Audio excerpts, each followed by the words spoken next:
सबसे बड़ी multi modal cargo terminal के उद्घाटन के अवसर पर उपस्थित सभी साथियों, कैसा लग रहा है? अच्छा लग रहा तो एक बार जोर से ताली बजा के। हमारे हरियाणा के लोकप्रिय और जमीन से जुड़े हुए, जो दिन में कम से कम 1500 लोगों से मिलते हैं, ऐसे मुख्यमंत्री श्री नायब सिंह सैनी जी, आपका मैं बहुत बहुत स्वागत करता हूं, धन्यवाद करता हूं। जिस तरीके से आपने इस प्रोजेक्ट के लिए काम किया, जितनी गहराई के साथ, मैंने आपको 5-6 महीने पहले फ़ोन भी किया था इस प्रोजेक्ट के लिए, आपने हर तरीके से सहयोग किया, आपका बहुत बहुत धन्यवाद।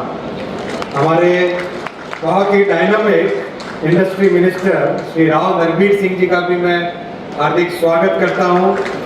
बहुत ही मजबूत, जमीन से जुड़े और एकदम गति तुरंत फैसले लेने वाले मंत्री हैं श्री राव नरबीर सिंह जी। मैं भाई मुकेश शर्मा जी को भी स्वागत करता हूं, यंग डायनामिक फोर्सफुल हमारे एमएलए साहब। और ओहाई गोजाइमास एमडी सान श्री हिशासी ताकेउची सान, thank you so much for being with us, thank you so much for inviting for this function, and thank you so much for doing so many things for our country through the Maruti Suzuki. Your contribution to India is always considered, it's always cherished, and we are always grateful to you for all the good work that you are doing in India. मैं हमारे साथी श्री विजेंद्र कुमार जी, चुंबर जी, अशोक वर्मा जी, DRM साहब, सुनील कक्कर जी, राहुल भारती जी और उपस्थित बड़ी संख्या में आप सब भी मारुति सुजुकी के साथी, रेलवे के अधिकारी और आसपास के एरिया से आए सभी का मैं हार्दिक स्वागत करता हूँ, नमस्कार करता हूँ। साथियों, इन 11 वर्षों में भारत के रेलवे को प्रधानमंत्री श्री नरेंद्र मोदी जी ने एक तरीके से कंप्लीटली ट्रांसफॉर्म करने का काम हाथ में लिया है। बहुत सारी लेगेसी प्रॉब्लम्स थी। 50-60 वर्षों तक रेलवे को एक तरीके से इग्नोर किया गया था, निग्लेक्ट किया गया था। रेलवे में जो इन्वेस्टमेंट चाहिए था, वो इन्वेस्टमेंट आता ही नहीं था। इतनी बड़े देश की इतनी बड़ी रेलवे और मात्र 25-30 हज़ार करोड़ का रेलवे के लिए इन्वेस्टमेंट होता था 2014 से पहले। ऐसे में जो पुराने लेगेसी प्रॉब्लम्स थे, उन प्रॉब्लम्स एक्यूमुलेट हो के बड़ी एक सीरियस समस्या में रेलवे था 2014 में। वहाँ से आज तक इन 11 वर्षों में मोदी जी ने एक सस्टेन्ड वे में, एक बहुत ही मेथोडिकल वे में रेलवे के डेवलपमेंट का काम किया।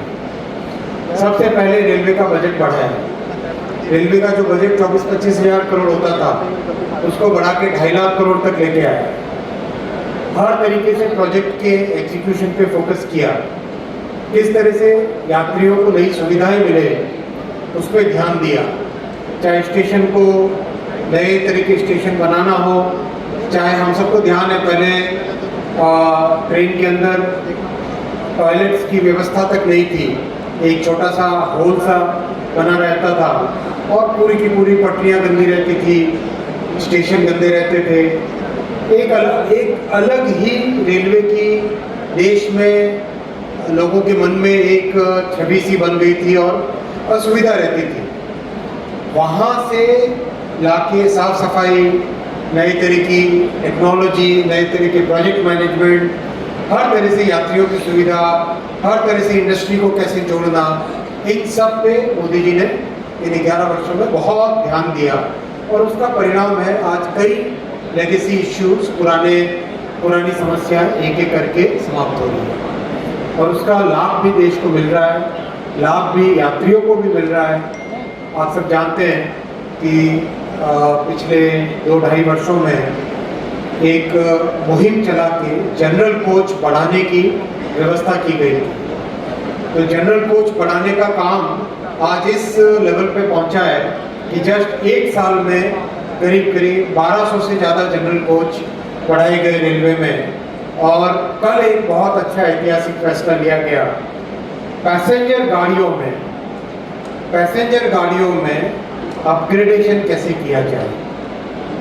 पैसेंजर गाड़ियाँ हमारे छोटे डिस्टेंस में कम्यूटर्स जो शहर के आसपास रहने वाले लोग हैं या एक शहर से दूसरे शहर में जाने वाले लोग हैं, उनके लिए एक बड़ी सुविधा है।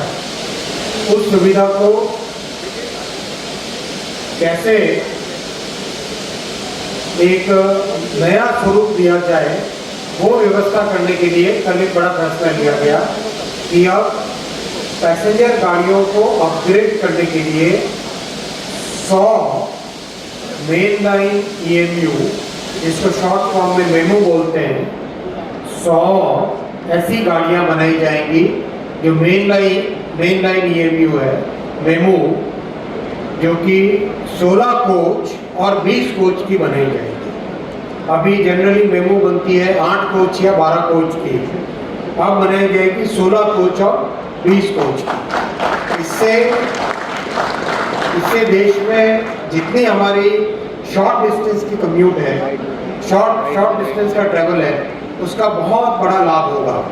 तो ये 100 गाड़ियाँ बननी चालू होगी। एक नई फैक्ट्री बनी है काजीपेट में, तेलंगाना में, काजीपेट वारंगल में एक नई फैक्ट्री बन रही है। वहाँ पर 100 मेमू बनाने का काम चालू होगा। और एक दूसरा बड़ा फैसला लिया गया है 50 नई नमो भारत गाड़ियों का। नमो भारत AC पैसेंजर है और ये 2 गाड़ियाँ जब बनी, एक पहली अहमदाबाद से भुज के बीच में चली और दूसरी बिहार में पटना से जयनगर के बीच में चली। दोनों ही गाड़ियों का रिस्पांस बहुत अच्छा है पैसेंजर्स की तरफ से। तो अब 50 और नमो भारत गाड़ियों को बनाने का फैसला लिया गया है। यानी 150 नई पैसेंजर गाड़ियाँ जब ट्रैक्स पे आएंगी तो इसका भी लाभ हमारे सभी यात्रियों को बहुत मिलेगा। आप साथियों देख रहे हो, करीब 1300 अमृत भारत स्टेशन बनाए जा रहे हैं, जिसमें से करीब 7 पहले बन के तैयार हुए थे और अब 103 स्टेशन बन के जब तैयार हुए तो माननीय प्रधानमंत्री जी ने एक साथ बीकानेर से इसका इनॉग्रेशन किया था देशलोक से। उसी श्रृंखला में करीब 100 और स्टेशन बन के दिसंबर तक कंप्लीट होंगे और उसके बाद में अगले वर्ष में 2026 में करीब 500 स्टेशन और बन के तैयार होंगे। तो एक तरीके से देश में स्टेशंस करीब बड़ी संख्या में जो बनने थे वो बड़ी संख्या में बन के रेडी हो गए। अभी रास्ते में मैं दिल्ली कैंट स्टेशन और गुड़गांव स्टेशन देख के आया। बहुत तेजी से काम चल रहा है और उसका काम का करने का तरीका भी एक बहुत ही नया है। इस काम के करने के तरीके से जो देश में बदलाव आएगा वो भी देश के लिए बहुत लाभदायक है। साथियों, पिछले साल करीब 720 करोड़ यात्रियों ने रेलवे में ट्रैवल किया, 720 करोड़, और 1617 मिलियन टन कार्गो रेलवे ने लिया। तो एक तरीके से पिछले साल 2024-25 का जो वर्ष था वो भारतीय रेलवे के लिए, देश के लिए, भारत के लिए एक बहुत ही अहम वर्ष था, क्योंकि अब भारत की रेलवे दुनिया में सेकेंड पोजीशन पे आई कार्गो कैरिंग कैपेसिटी में और पैसेंजर कैरिंग में। तो एक तरीके से बड़ा एक माइलस्टोन अचीव हुआ है। इस माइलस्टोन को मेंटेन करना है, फैसिलिटीज़ को और सुधारना है हर तरीके से।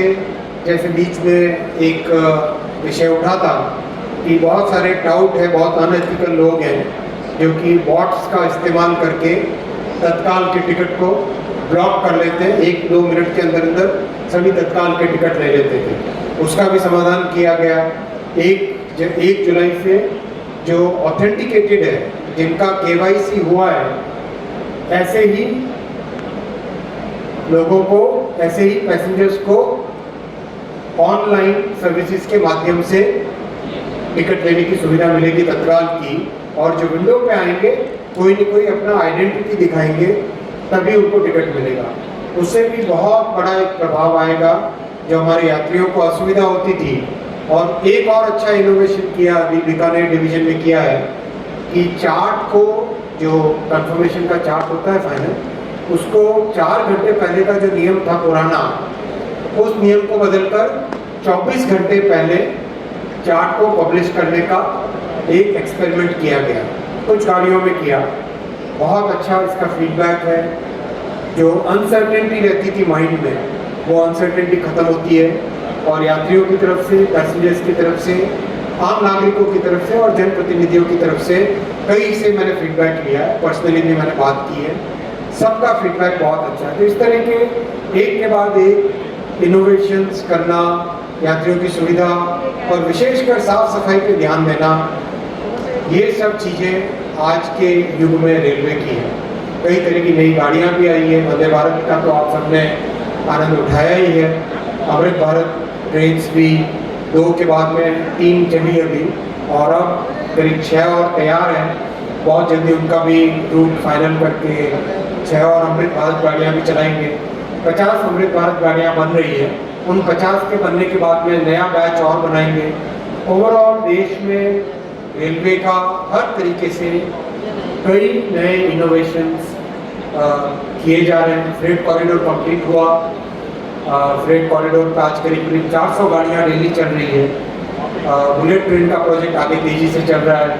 वैसे ही रेलवे से रिलेटेड मेट्रो बहुत तेज़ी से आगे बढ़ रही है। तो साथियों, आज के इस विशेष अवसर पर मैं आपको 2-3 विषय केवल और रखना चाहूँगा। पहला तो जैसा माननीय मुख्यमंत्री जी ने कहा, आज से 10 साल पहले 2014 से पहले हरियाणा जैसे महत्वपूर्ण राज्य को मात्र 315 करोड़ रुपए का एलोकेशन दिया जाता था। मात्र मोदी जी ने आके बदला उसे, और आज 3,416 करोड़ रुपए का हरियाणा को आवंटन है और उसका लाभ भी हो रहा है। बहुत तेजी से हरियाणा में काम चल रहा है।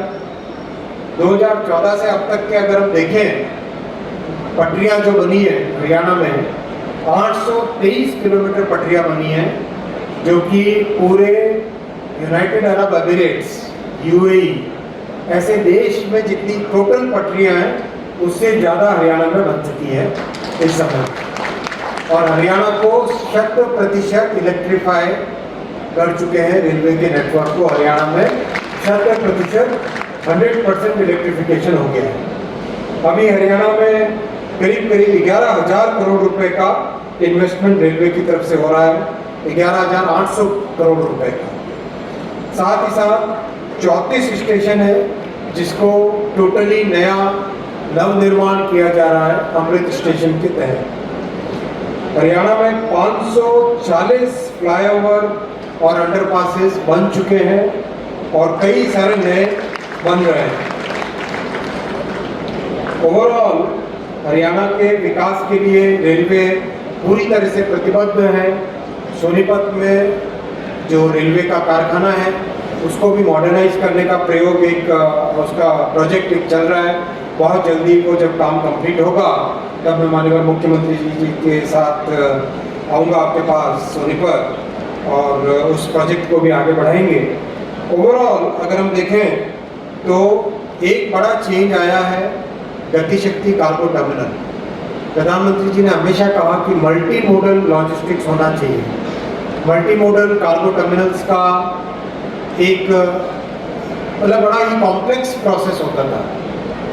तो 2021 में करीब दिसंबर के महीने में रिफॉर्म्स किए गए और पूरे प्रोसेस को इतना सिंप्लीफाई किया कि आज इतने शॉर्ट टाइम फ्रेम में 108 मल्टी मॉडल कार्गो टर्मिनल बन के रेडी हो चुके हैं।